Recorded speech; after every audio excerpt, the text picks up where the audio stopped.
For the actor and filmmaker James Franco, Sunday's Golden Globes victory for his performance in The Disaster Artist was meant to propel him into Hollywood's annual awards season with a shot at an Oscar nomination later this month. But questions about Mr. Franco's behavior with women are following him into the spotlight. Since Sunday, several women have come forward to say that Mr. Franco sexually exploited them or behaved inappropriately. Some of these women discussed their experiences with Mr. Franco in social media posts they shared during and after the Golden Globes broadcast, and others spoke to the Los Angeles Times for an article published on Thursday. Mr. Franco has continued to appear at award ceremonies, like the National Board of Review Gala on Tuesday, and on television talk shows, awkwardly explaining that he supports the rights of women to call out acts of sexual misconduct while asserting that his accusers have made inaccurate claims about him. Now some of his accusers say that Mr. Franco is being insincere in his public appearances, and they fear that the pomp and circumstance of the Hollywood awards circuit will ultimately shield him from having to face any consequences for what they said he did. Violet Paley, one of the women who accused Mr. Franco of misconduct, said Thursday in a telephone interview that his public statements rang hollow and seemed self-ing. "I'm really disappointed," Ms. Paley said. "I'm getting harassed by his fans for speaking out, like this is something I wanted." She added, "He had months of opportunity to make it right, and he didn't.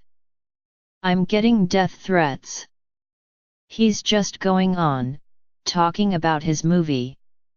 During the Golden Globes, Ms. Paley was one of several women who took offense at the fact that Mr. Franco was wearing a pin supporting Time's Up, an initiative founded by powerful women in the entertainment industry to fight workplace sexual harassment. Ms. Paley, now 23, has said she was 21 when she began a romantic relationship with Mr. Franco, during which she said he coerced her to perform oral sex on him. In a tweet posted on Sunday, she wrote, "Cute number Time's Up pin James Franco," adding further details of her accusation. Sarah Tyther Kaplan, another woman who criticized Mr. Franco that night, wrote in a Twitter post directed at him, "Remember a few weeks ago when you told me the full nudity you had me do in 2 of your movies for $100/day wasn't exploitative because I signed a contract to do it?" Ms. Tyther Kaplan later told the LA Times that she felt pressured to appear nude in an orgy scene in Mr. Franco's yet unreleased film The Long Home, and that other actresses who appeared in the scene wore plastic guards covering their vaginas that Mr. Franco removed before simulating sex acts with them. "I got it in my head pretty quickly that, okay, you don't say no to this guy," Ms. Tyther Kaplan told the LA Times. Mr. Franco's attorney, Michael Plonskier, told the LA Times that he disputed all of the women's allegations in the article. Contacted by the New York Times, representatives for the actor pointed to Mr. Franco's comments in late-night television interviews in which he said the women's tweets were inaccurate but that he supported their right to speak out. The actress Ally Sheedy, who appeared in a 2014 off-Broadway production of The Long Shrift that Mr. Franco directed, wrote in a Twitter post on Sunday, "James Franco just won. Please never ask me why I left the film/TV business." Ms. Sheedy later deleted the Twitter post. She did not reply to a request for comment from the New York Times. Mr. Franco, 39, has acted widely in films and TV shows, including Freaks and Geeks, Pineapple Express, Spring Breakers and 127 Hours, which earned him an Academy Award nomination for Best Actor. He currently stars in the HBO drama The Deuce, playing dual roles as twin brothers in 1970s New York. In a statement, David Simon, a co-creator of The Deuce, said that after checking with fellow producers, "We have no complaint or any awareness of any incident of concern involving Mr. Franco. Nor has HBO been approached with any complaint. In our experience, he was entirely professional as an actor, director, and producer."